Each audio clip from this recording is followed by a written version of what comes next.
Welcome to the American Public University System Senior Seminar. My name is Samantha Reyna, and today is July 15, 2018. This is my critical review.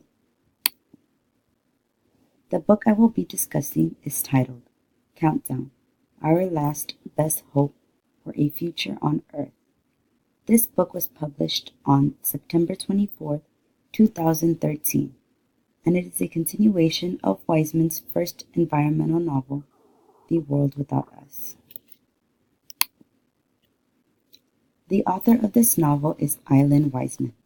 Born on March 24, 1947, he attended the Northwestern University, where he obtained his bachelor's degree in literature and master's in journalism. He has always loved science. On his venture in writing this book, he visited 20 countries around the world.